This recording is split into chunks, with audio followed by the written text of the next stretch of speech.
this video is how to get the lines, stripes, or crazing on your shell. On your handout, it's step 4. Okay? I have this example. It's Savannah Maroons.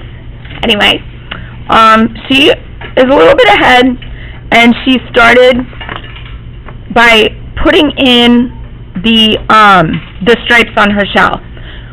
What's successful about this stripe is it follows the contour lines. In some cases, you'll have stripes on your shell or growth lines that aren't cross contour lines, that don't follow the form and might even go against it.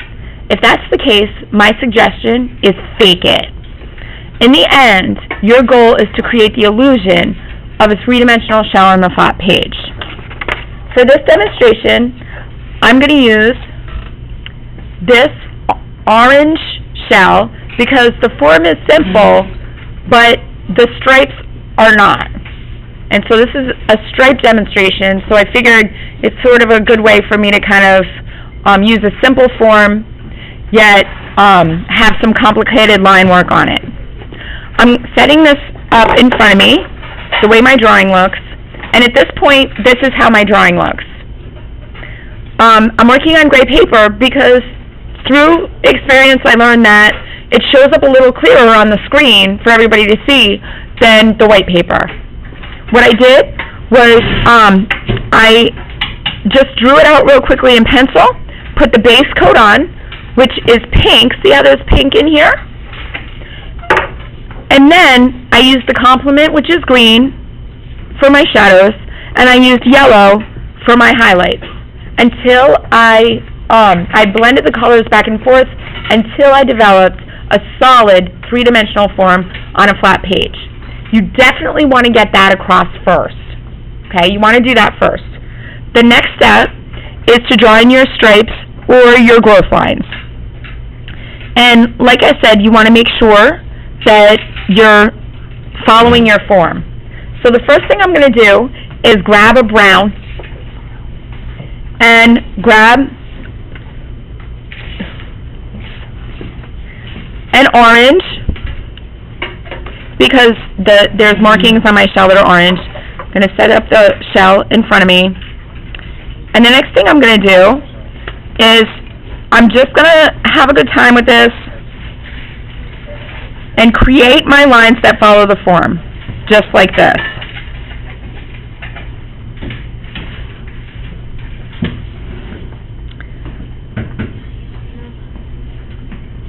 Now we talked earlier, a good shade color for the color brown is black. Might as well just use black.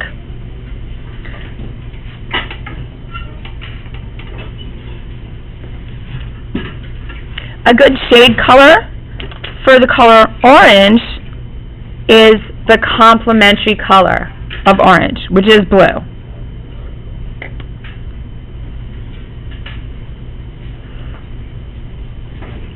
So I am kind of very simply, I'm going through this shell and putting in, following the cross contour lines, these orange markings. I'm putting them in as a mass of color.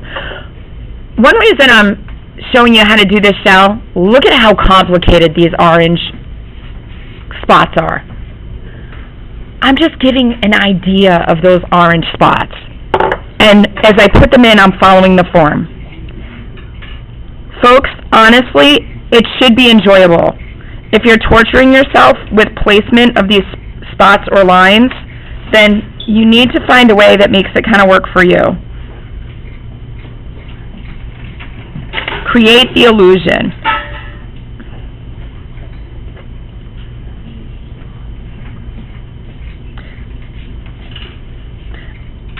I'm blending in a little blue with my orange where I have shaded underneath.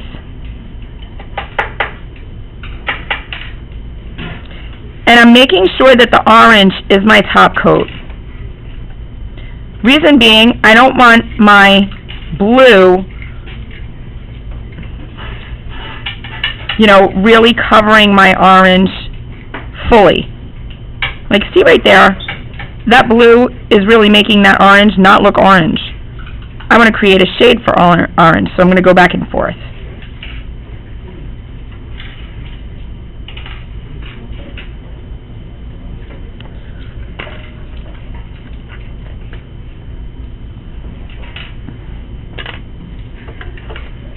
I'm going to go in and just put a little bit of black.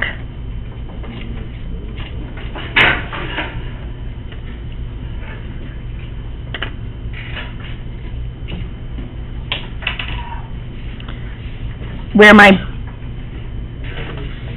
stripes are, my brown stripes are down here.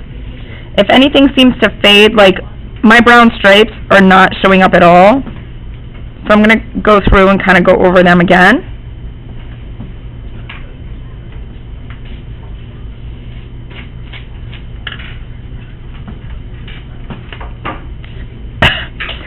And then in my highlight area,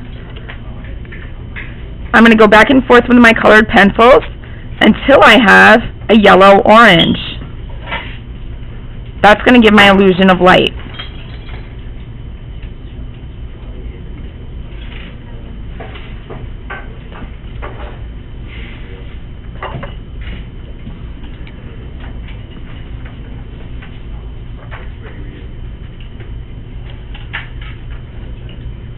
So cool. The tail of my shell is so far away that you probably missed that, but I just colored the whole thing orange, and then in my highlight area I put some yellow on there, and I'll just give it some distance because the spot isn't so clear. Here, notice I'm making these curved lines for my shell. Are we going to blend the colors? These get blended back and forth, but you don't go over them with this blender. That's a great question. No, I appreciate it. Great question.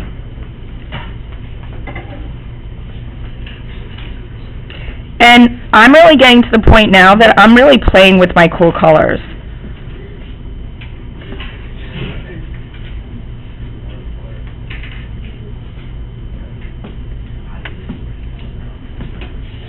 I'm starting to lose my overall form a little bit. So I'm going back and redefining that.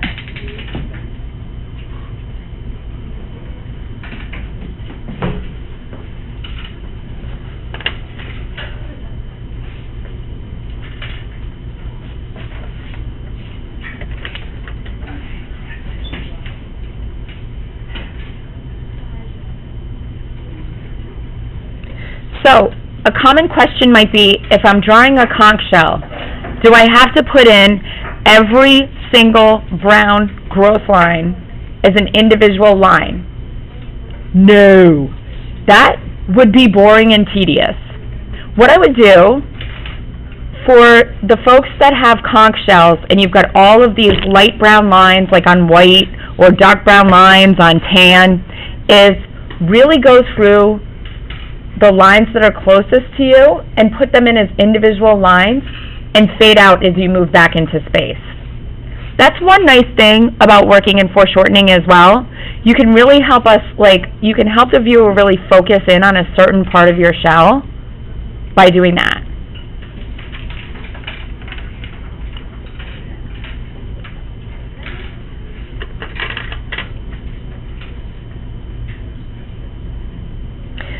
Another common question could be, my shell's fading away on the page. I can't see really where my highlight is. Well, we will be painting with watercolor our cast shadows on Monday. And what you can do is you can actually make your tabletop a little darker at that point if you want to.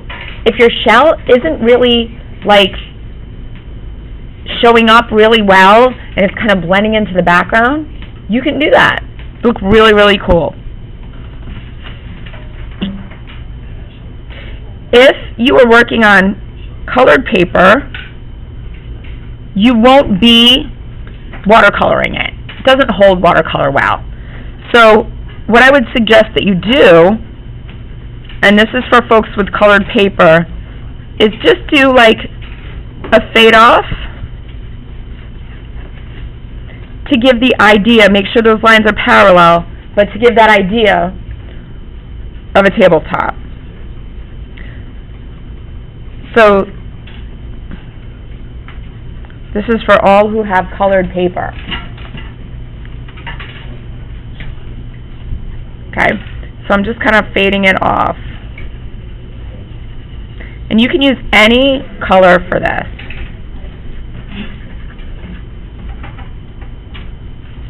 Okay, and you can blend that in. You ideally, I mean, you could color in the whole thing if you wanted to, but it's not a requirement. And then we'll put the cast shadow, which will be the complementary color of whatever color you use for the tabletop. If it's blue, though, you don't really want to put orange because that's the sun color. So you can make like a dark brown.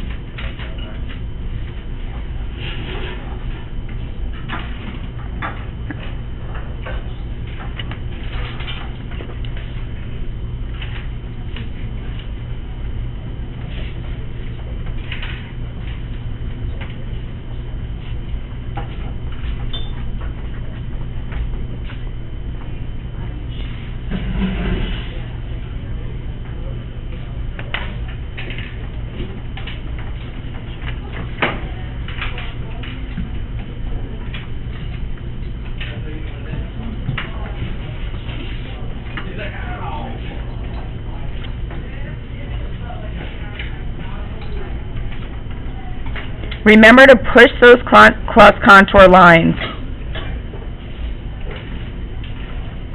So the cross contour lines really help you see the overall form of the shell.